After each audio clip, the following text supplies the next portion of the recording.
El dolor era insoportable. 20 horas de parto se sentían como una eternidad, cada contracción desgarrando mi cuerpo como olas contra una costa frágil. El Hospital San Juan de Dios en Valencia estaba en silencio a esas horas de la madrugada, solo interrumpido por mis gemidos y el sonido monótono de las máquinas. Había soñado con este momento, con sostener a mi bebé en mis brazos, pero el agotamiento y el miedo eran más fuertes de lo que jamás imaginé.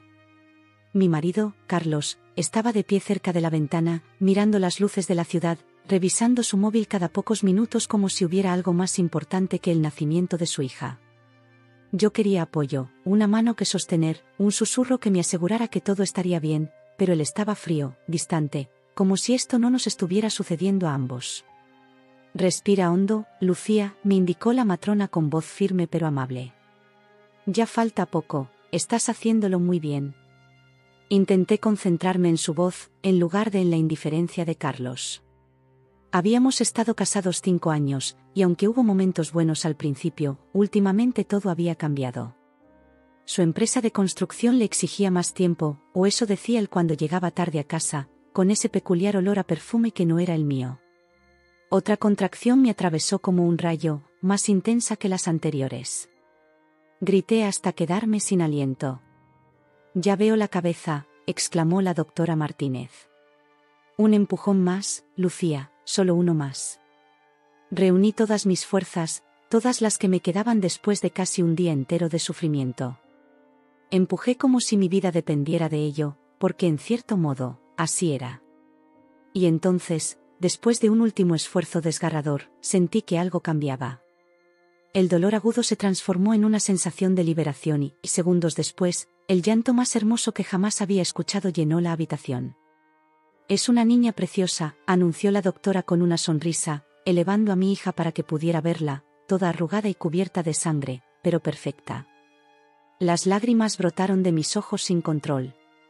Extendí mis brazos temblorosos hacia ella, necesitando sentirla contra mi piel.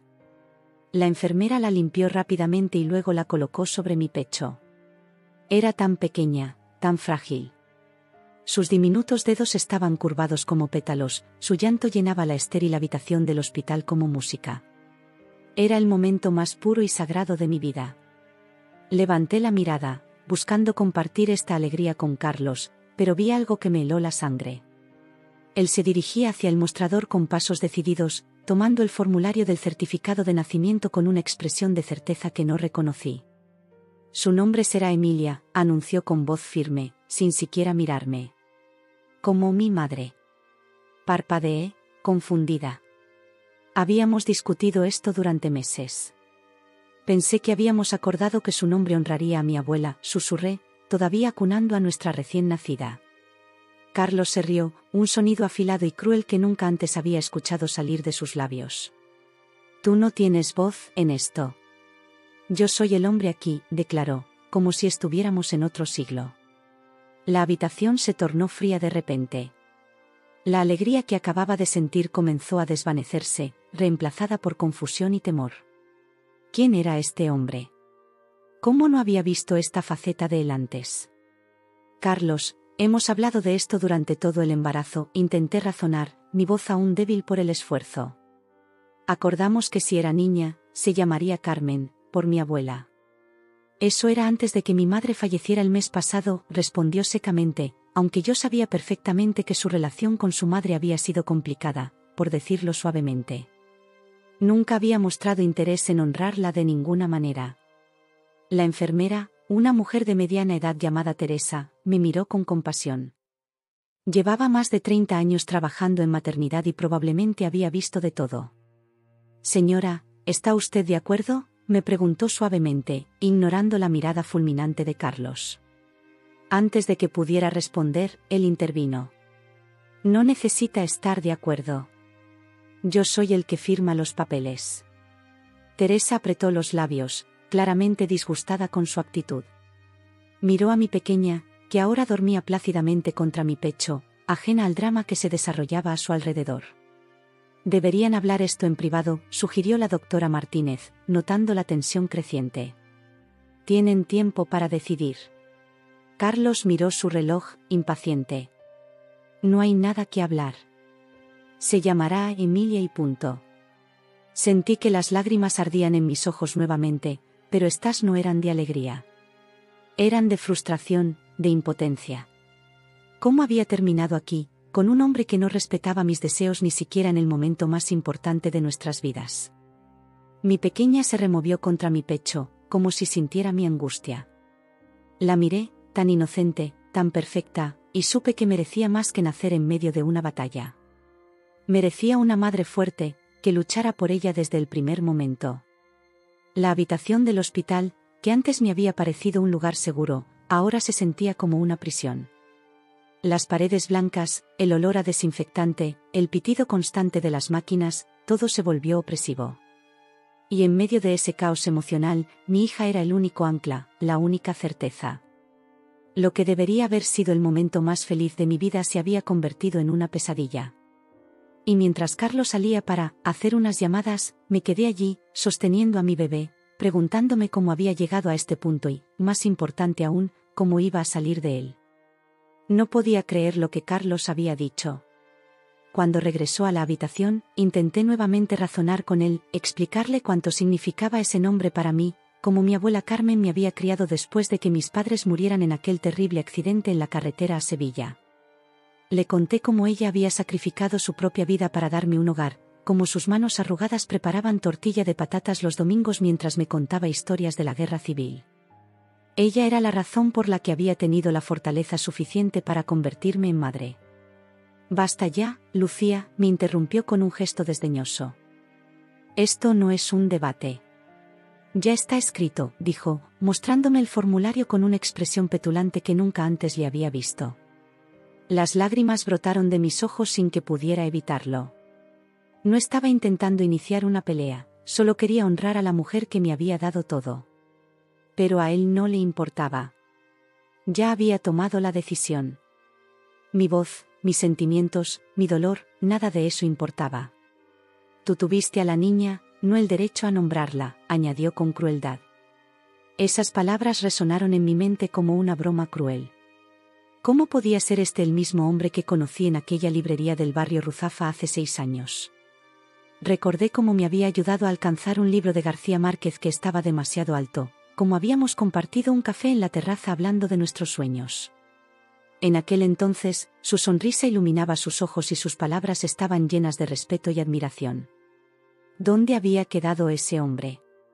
¿O nunca había existido realmente? Mi hija dormía plácidamente, ajena a la tormenta que se desataba a su alrededor.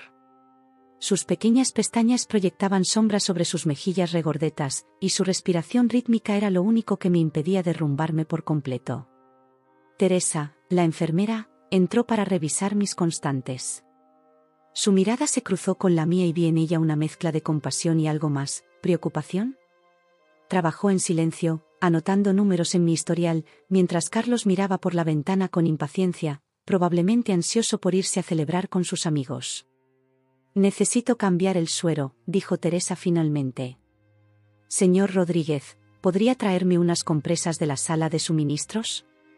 Está al final del pasillo a la derecha». Carlos pareció molesto por la petición, pero asintió brevemente y salió de la habitación. Apenas la puerta se cerró tras él, Teresa se inclinó hacia mí. Sus ojos, amables y firmes, se encontraron con los míos. «¿Quieres que le diga la verdad?», susurró, lo suficientemente alto como para que yo la escuchara. No entendía al principio. Mi mente estaba nublada por el agotamiento y las emociones. «¿Qué verdad?», pregunté, apenas capaz de hablar. Ella dudó, mirando hacia la puerta cerrada como si temiera que Carlos pudiera regresar en cualquier momento. «Sobre el grupo sanguíneo y los resultados de las pruebas», dijo en voz baja. Mi corazón dio un vuelco. Algo estaba mal, o quizás, algo estaba a punto de cambiarlo todo. «No entiendo», murmuré, sintiendo que un escalofrío recorría mi espalda. Teresa comprobó nuevamente la puerta antes de continuar. «Cuando procesamos la sangre del cordón umbilical para el banco de sangre, como es protocolo, noté algo peculiar», explicó rápidamente. «Tu tipo de sangre y el de la niña no coinciden con las posibilidades genéticas si el señor Rodríguez fuera el padre». Me quedé sin aliento. ¿Qué estaba insinuando? Pero eso es imposible, protesté débilmente. Yo nunca. Teresa levantó una mano tranquilizadora. No estoy sugiriendo nada sobre ti, Lucía. Pero las leyes de la genética no mienten. Un recuerdo repentino me golpeó. Hace aproximadamente un año, Carlos había desaparecido durante casi 2 semanas. Dijo que tenía que supervisar un proyecto de construcción en Málaga, pero sus llamadas eran breves y evasivas. Cuando regresó, noté cambios sutiles, mensajes que ocultaba, llamadas que atendía en otra habitación, un nuevo perfume en su camisa. Cuando lo confronté, me acusó de ser paranoica, de querer controlarlo. Me hizo sentir culpable por dudar de él. ¿Podría ser que? No pude terminar la pregunta. Era demasiado doloroso incluso considerarlo. Teresa asintió lentamente. Es una posibilidad. Y explicaría por qué está tan empeñado en nombrar a la niña. Quizás siente culpa, o miedo. Miré a mi pequeña, que seguía durmiendo pacíficamente. Sus rasgos eran tan delicados, tan puros. ¿Podría ser que no llevara la sangre de Carlos? ¿Y si era así, de quién era hija? Necesito tiempo para procesar esto, murmuré, sintiendo que la habitación comenzaba a dar vueltas a mi alrededor. Teresa asintió comprensivamente. Por supuesto. Pero deberías saber que hay opciones. Pruebas que podrían confirmar o desmentir esto definitivamente. ¿Pruebas de paternidad?, pregunté, sintiendo que las palabras quemaban mi garganta al pronunciarlas. Sí. Son sencillas y discretas. Teresa hizo una pausa antes de añadir, y completamente confidenciales, si así lo deseas. Escuchamos pasos en el pasillo. Teresa se irguió rápidamente y fingió revisar el gotero del suero justo cuando la puerta se abrió y Carlos regresó, con las manos vacías.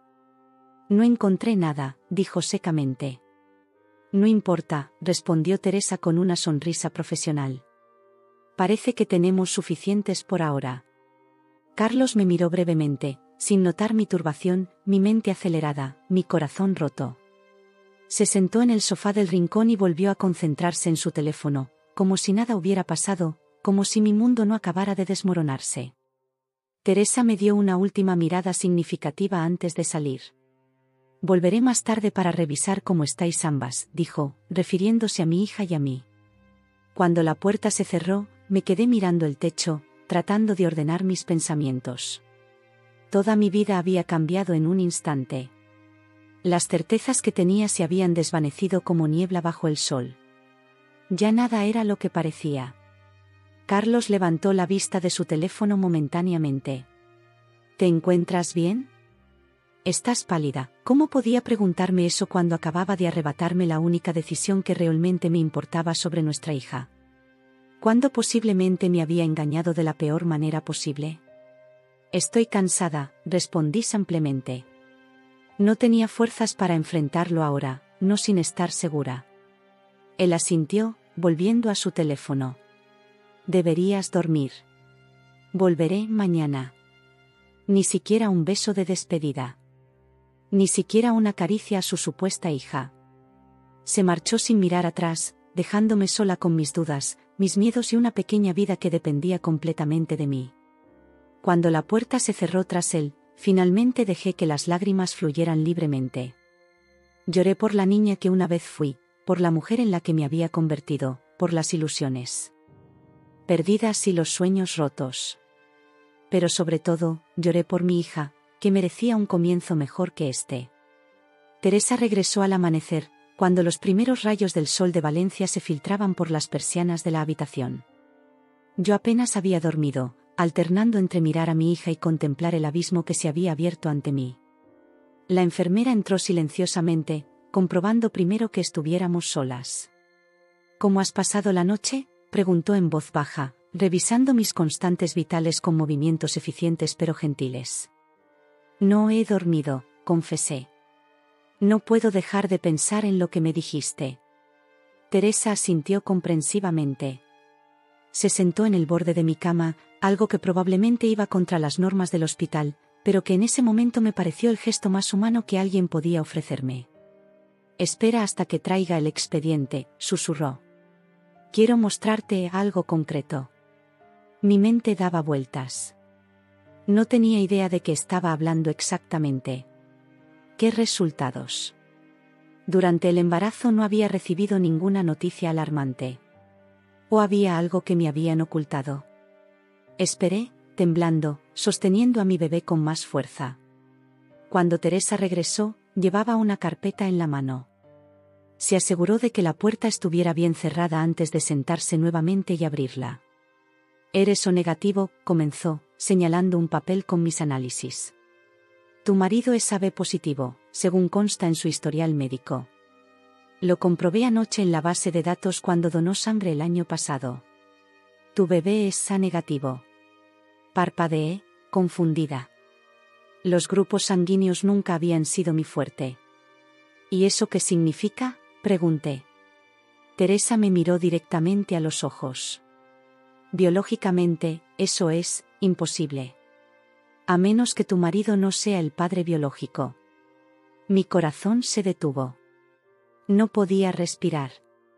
Era como si alguien hubiera aspirado todo el oxígeno de la habitación.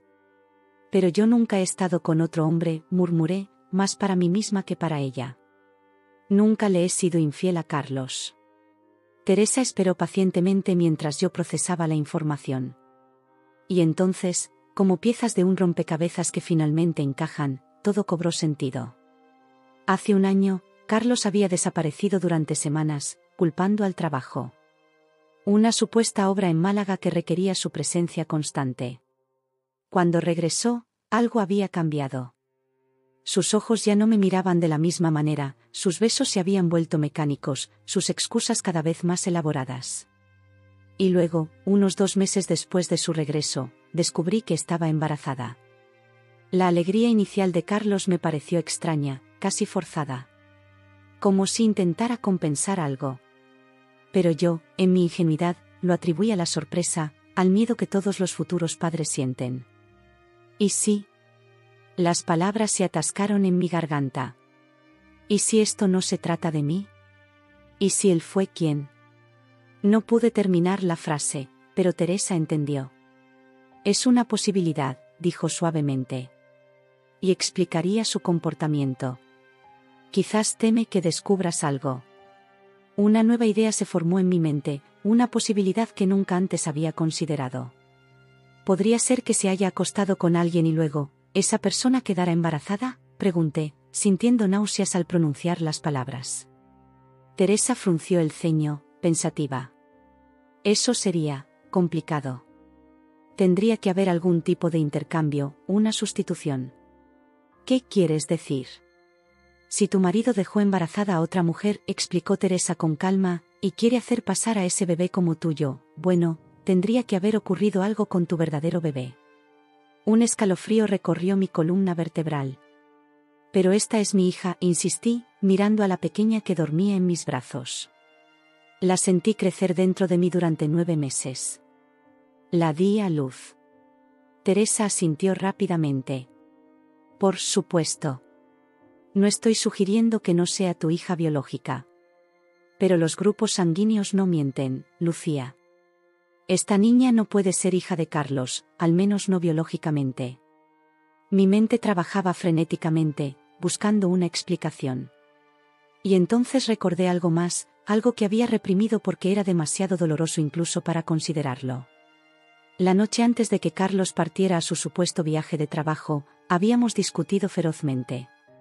Yo había encontrado mensajes en su teléfono, conversaciones con una tal Marta que eran demasiado íntimas, demasiado sugerentes. Él lo negó todo, por supuesto. Dijo que era una compañera de trabajo, nada más. Pero yo sabía que mentía. Esa noche, después de la discusión, Carlos insistió en reconciliarnos. Estaba extrañamente ansioso, casi desesperado. Y a pesar de mi enfado, cedí. Siempre cedía. Hay algo más, dije lentamente, recordando detalles que antes había pasado por alto. La noche antes de su viaje, Carlos insistió en que tuviéramos relaciones. Estaba extrañamente insistente. Teresa me miró con curiosidad. ¿Crees que podría haber estado intentando? Encubrir algo, completé, sintiendo que las piezas finalmente encajaban. Si sospechaba que había dejado embarazada a otra mujer, querría asegurarse de que yo también lo estuviera, para que las fechas coincidieran. Pero había algo que no cuadraba en esta teoría. Pero entonces, ¿por qué mi bebé no puede ser su hija biológica? Si estuvimos juntos. Teresa reflexionó un momento. Hay algo que quizás deberías saber, Lucía. La concepción no es instantánea. Puede tomar hasta 5 días desde la relación sexual hasta que ocurra. Y no siempre se produce precisamente después de estar con alguien. ¿Qué quieres decir? ¿Que podrías haber concebido a tu hija unos días antes? ¿Estuviste con alguien más durante ese periodo? Negué con la cabeza firmemente. Te lo he dicho, nunca he estado con nadie más que con Carlos. Teresa suspiró, claramente confundida. Entonces hay algo que se nos escapa. Pero los hechos son los hechos. Según las leyes de la genética, esta niña no puede ser hija de un hombre con sangre AB positiva. Se levantó y cerró cuidadosamente la carpeta. No escuchaste esto de mí, dijo, dirigiéndose hacia la puerta. Pero quizás deberías considerar hacer una prueba de paternidad formal. Por tu bien y por el de tu hija. Cuando Teresa se fue, me quedé contemplando a mí. Pequeña. Sus rasgos delicados, su piel suave, su respiración tranquila. Todo en ella gritaba inocencia, pureza. Era perfecta, independientemente de quién fuera su padre biológico. Y entonces, en medio de mi confusión, recordé algo más. Algo que había enterrado tan profundamente que casi lo había olvidado. Antes de conocer a Carlos, había tenido una relación con Miguel, mi compañero de la universidad. Habíamos estado juntos casi 3 años, y yo creía que pasaríamos nuestras vidas juntos. Pero entonces recibió una oferta para continuar sus estudios en Argentina, y yo no pude seguirlo. Nos despedimos prometiendo mantenernos en contacto, pero la distancia hizo lo suyo, y poco a poco nos fuimos distanciando. Miguel había regresado a España hacía poco más de 1 año. Me contactó, queriendo verme, por los viejos tiempos. Yo dudé, pero finalmente accedí a tomar un café. Una cosa llevó a la otra, y... No podía ser. Me había convencido de que aquella noche nunca había sucedido, que había sido solo un sueño, un momento de debilidad que ambos acordamos olvidar. Pero ahora, mirando a mi hija, empecé a preguntarme. ¿Podría ser esta la razón por la que Carlos estaba tan empeñado en nombrar a la niña? ¿Sospechaba algo? ¿O estaba proyectando su propia culpa en mí, acusándome silenciosamente de la misma traición que él había cometido? Mi cabeza daba vueltas con preguntas sin respuesta, pero una cosa estaba clara, ya nada volvería a ser igual. Miré a mi hija, dormida en mis brazos, ajena a la tormenta que se desataba a su alrededor, y supe que, pasara lo que pasara, ella sería siempre mi prioridad. Mi vida estaba a punto de cambiar para siempre, y aunque sentía miedo, también sentía algo que no había experimentado en mucho tiempo, esperanza. Carlos regresó por la tarde, vestido con un traje que nunca antes le había visto, como si viniera de una reunión importante. Traía un ramo de flores que dejó descuidadamente sobre la mesita auxiliar y un osito de peluche que parecía comprado apresuradamente en la tienda de regalos del hospital. Al entrar, me miró brevemente antes de acercarse a la cuna donde descansaba nuestra hija. Se parece mucho a mi madre, dijo con orgullo, acariciando levemente la mejilla de la pequeña.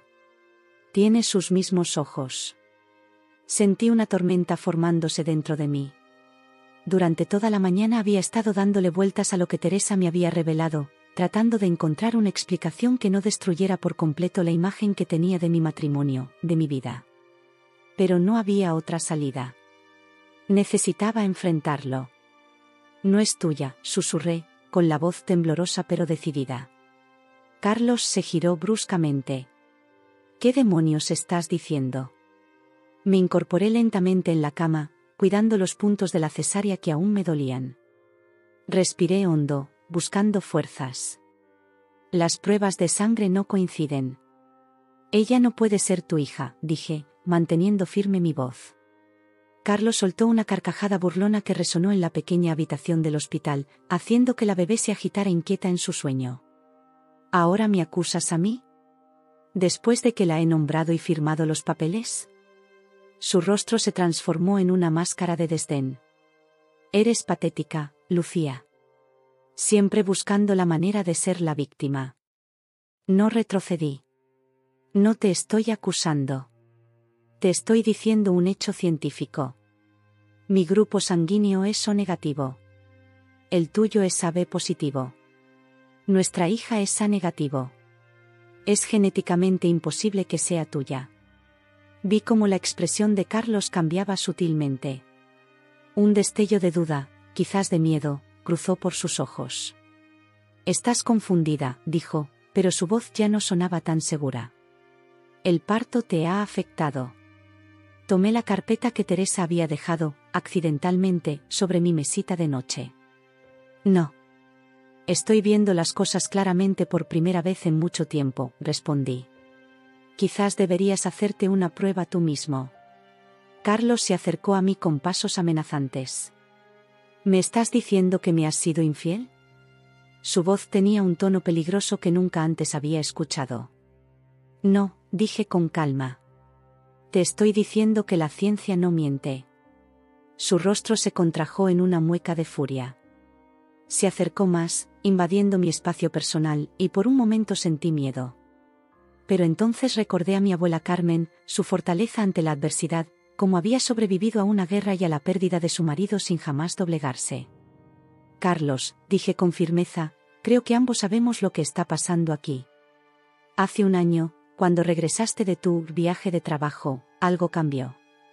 Empezaste a actuar diferente, a ocultarme cosas. Y ahora esto. Él se apartó, como si mis palabras le hubieran golpeado físicamente. No tienes ni idea de lo que estás hablando, murmuró, pero vi el pánico en sus ojos. ¿Recuerdas a Marta?, pregunté, y su rostro palideció. Encontré más mensajes. Sé que no era solo una compañera de trabajo. Era una mentira. No había encontrado más mensajes aparte de aquellos que vi antes de su viaje. Pero su reacción me confirmó lo que sospechaba. Carlos se pasó la mano por el pelo, un gesto que siempre hacía cuando estaba nervioso. Estás sacando las cosas de contexto, dijo, pero su voz carecía de convicción. ¿Fuiste cuidadoso con ella, Carlos?, insistí. ¿O quizás cometiste un error? ¿Es eso? ¿Dejaste embarazada a tu amante y ahora estás intentando encubrirlo? Su silencio fue más revelador que cualquier confesión. Se sentó pesadamente en el sillón del rincón, su arrogancia anterior completamente evaporada. No es lo que piensas, dijo finalmente. Entonces explícamelo. Carlos guardó silencio durante lo que pareció una eternidad.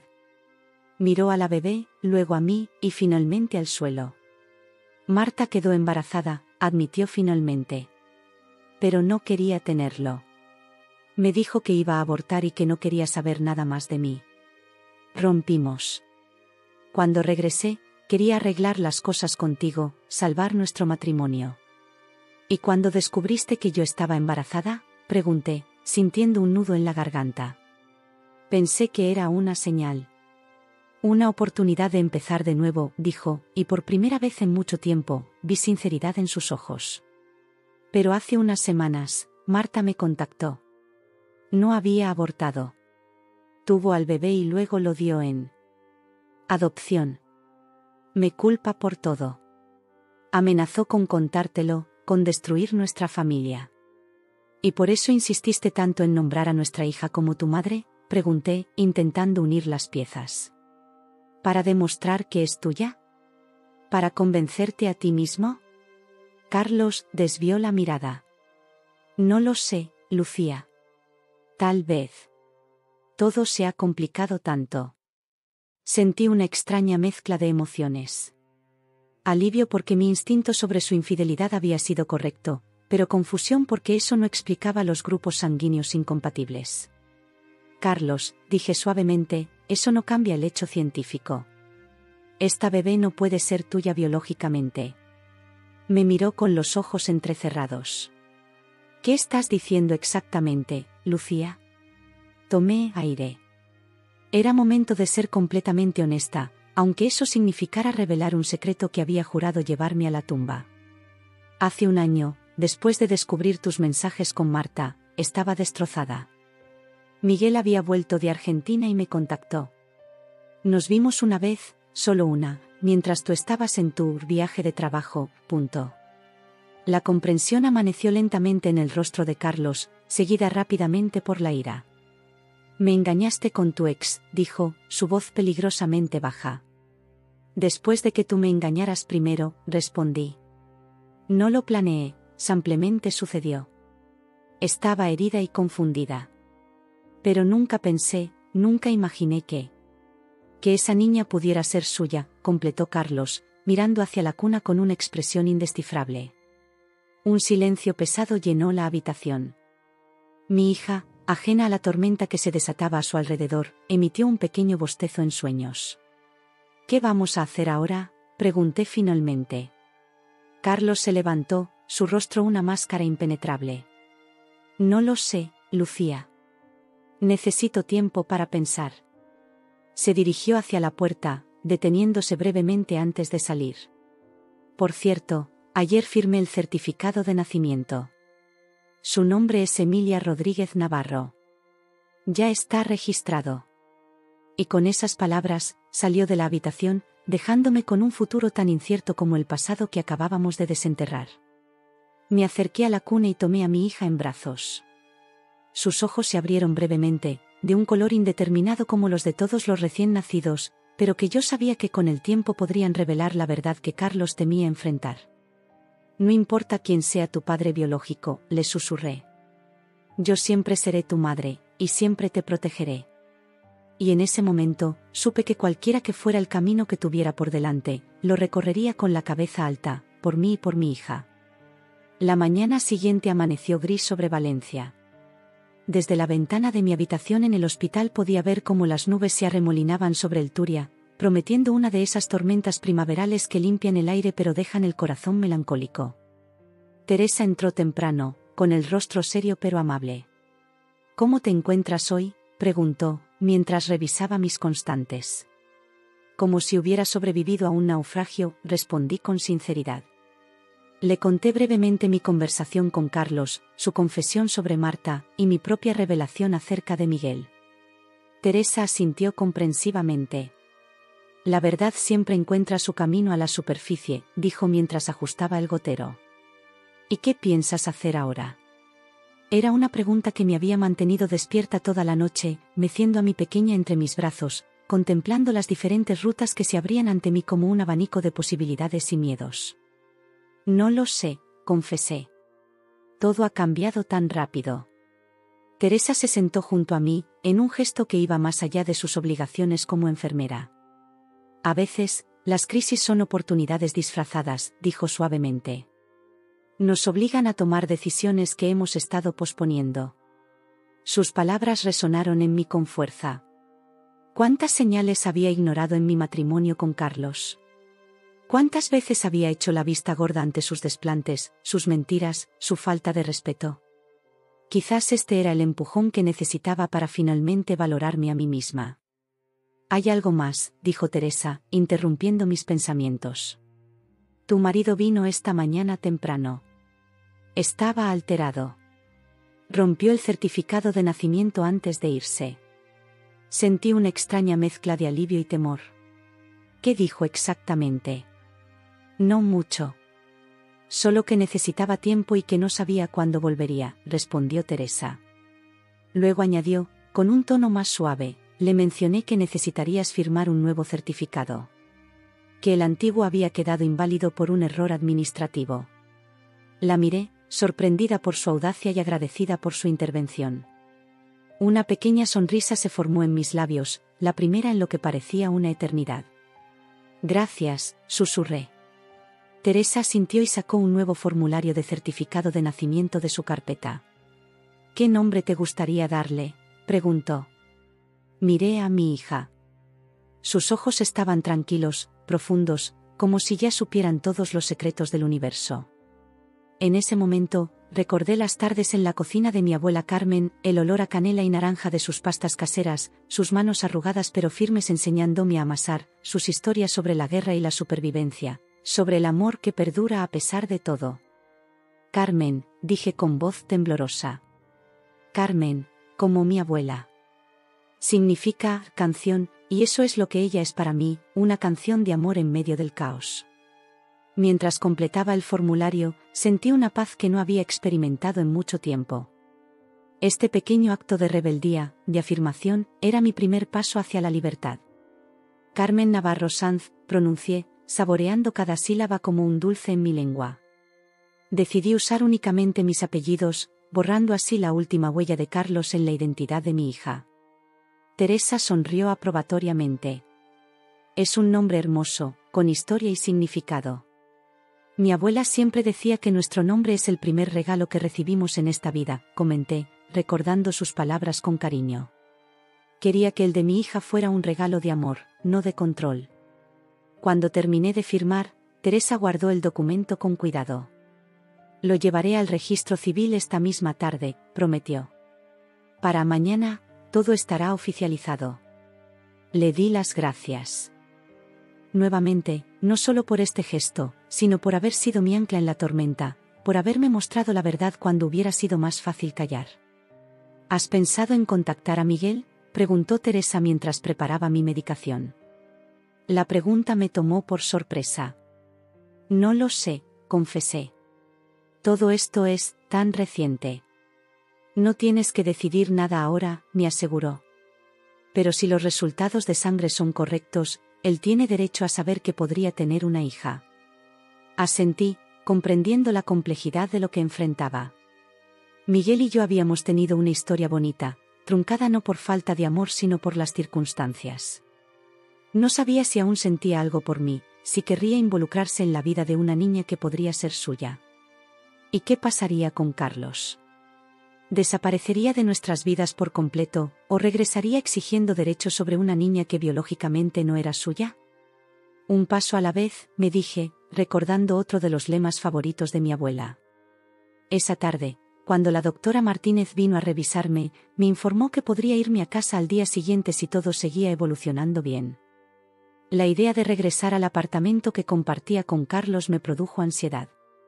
¿Tienes a alguien que pueda acompañarte?, preguntó la doctora, notando mi incomodidad. Pensé en mis opciones. Mis padres habían fallecido años atrás, y no tenía hermanos. Mi círculo de amistades se había reducido considerablemente desde que me casé con Carlos, quien siempre encontraba razones para criticar a mis amigas o para evitar encuentros sociales que no fueran con sus propios colegas. Puedo llamar a Sofía, dije finalmente, recordando a mi mejor amiga de la universidad, con quien había mantenido contacto a pesar de la desaprobación de Carlos. Ella tiene un piso grande en Benimaclet y vive sola. La doctora asintió, animándome a hacer esos arreglos lo antes posible. Cuando se marchó, tomé mi teléfono y marqué el número de Sofía. Mientras escuchaba los tonos, me pregunté cómo explicarle todo lo que había sucedido, cómo condensar en una llamada el terremoto que había sacudido mi vida en apenas 48 horas. ¿Lucía? La voz alegre de Sofía al otro lado de la línea me llenó de nostalgia y esperanza. Por fin.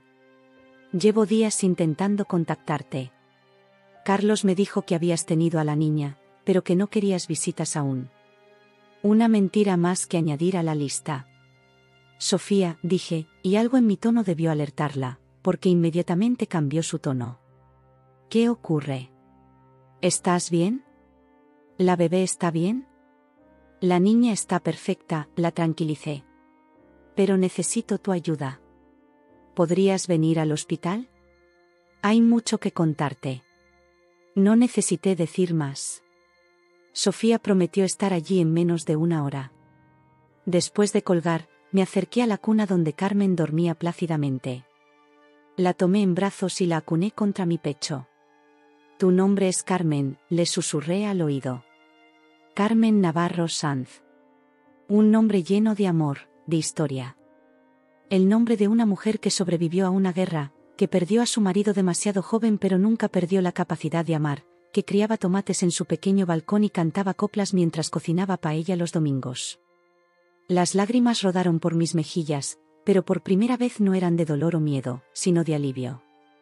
Mi voz importaba. Mi hija importaba. Y nada nos quitaría eso jamás. Carmen abrió sus ojitos y me miró, como si de alguna manera entendiera la trascendencia del momento.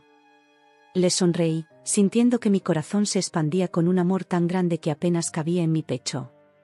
Seremos tú y yo contra el mundo si es necesario, le prometí. Y estaremos bien. Afuera, la tormenta que se había estado formando finalmente estalló.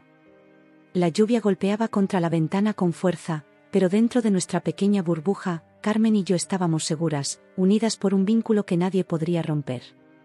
El apartamento de Sofía en Benimaclet resultó ser exactamente lo que Carmen y yo necesitábamos, un refugio luminoso lleno de plantas, libros y el aroma constante de café recién hecho. Las primeras semanas fueron un torbellino de pañales, tomas nocturnas y visitas médicas, pero también de conversaciones sinceras hasta la madrugada y risas que curaban heridas antiguas.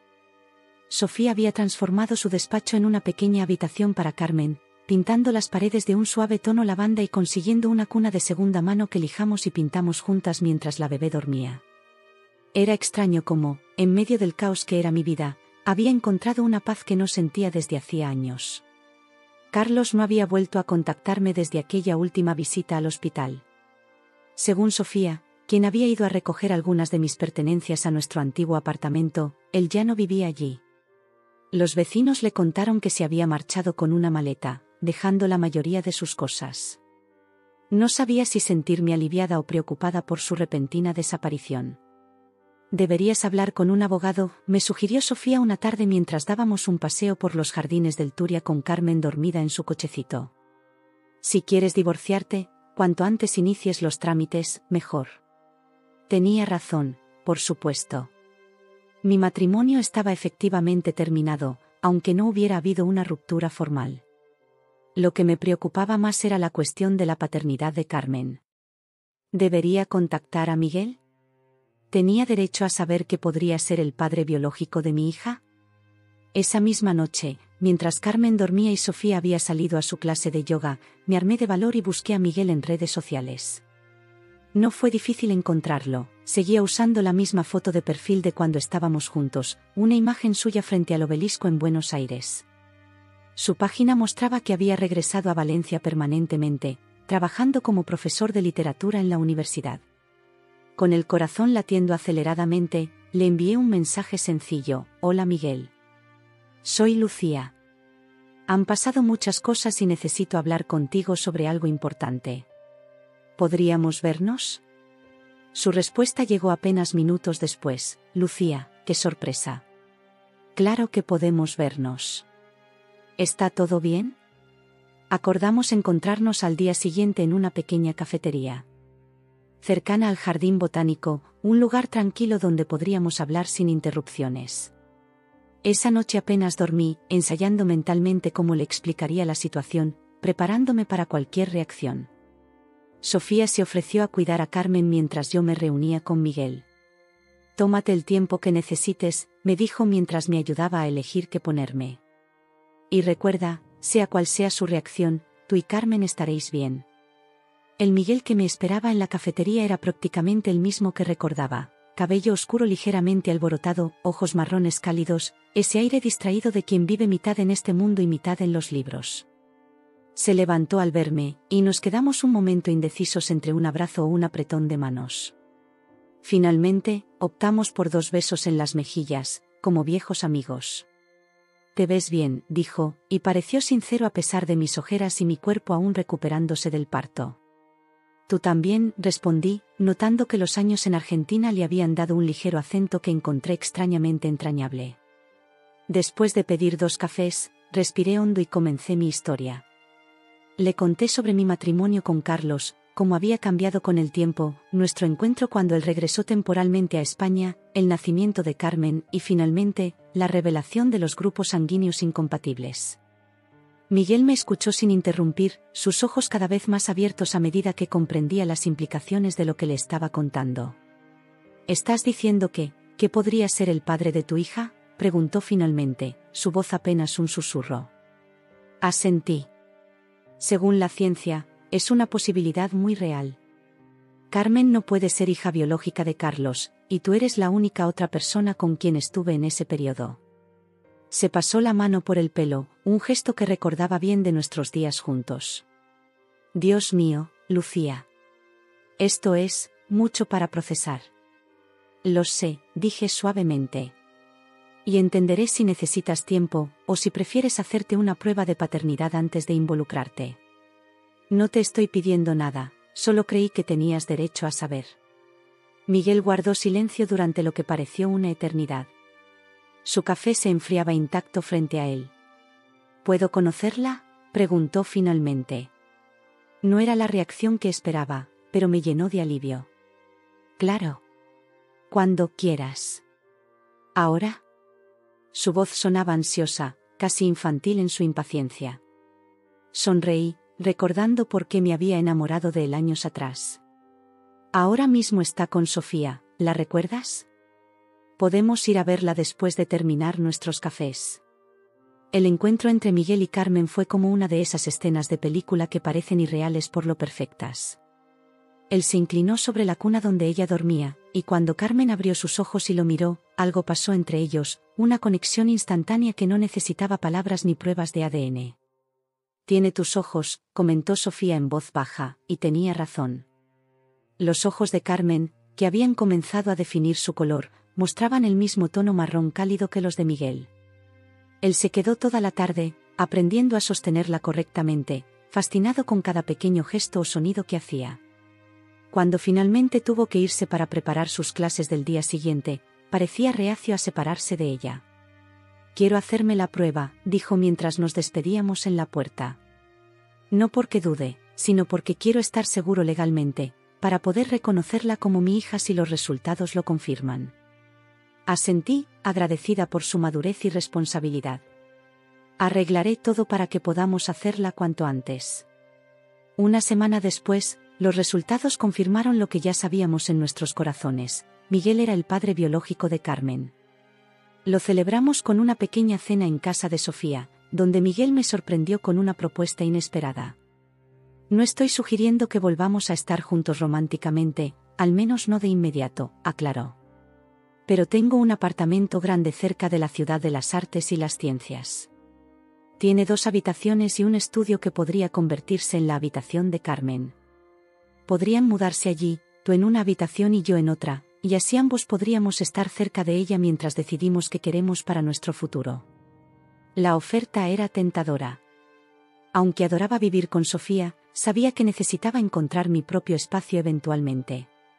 Y la idea de que Carmen tuviera a su padre cerca todos los días me parecía maravillosa. ¿Estás seguro?, pregunté. Es un gran compromiso. Nunca he estado más seguro de nada, respondió con esa sonrisa que recordaba tan bien. Además, siempre podemos reevaluar el arreglo si no funciona. 3 días después de recibir los resultados de la prueba de paternidad, recibí un correo electrónico de Carlos. Era breve y sorprendentemente maduro: Lucía, he aceptado un trabajo en Berlín. Me marcho la próxima semana. El apartamento está pagado hasta fin de año, puedes quedártelo o venderlo, como prefieras. He iniciado los trámites del divorcio con mi abogado, quien te contactará pronto. No reclamo ningún derecho sobre Carmen y renuncio a cualquier obligación hacia ella. Espero que encuentres la felicidad que yo no supe darte. Carlos. Me quedé mirando la pantalla, sintiendo una extraña mezcla de cierre y tristeza. No por el fin de mi matrimonio, sino por la manera en que había terminado, por los años desperdiciados, por la persona en la que me había convertido durante mi tiempo con él.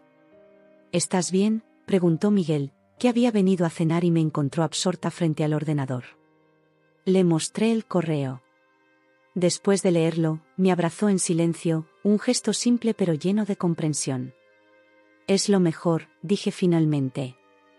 Necesitamos este cierre para poder seguir adelante.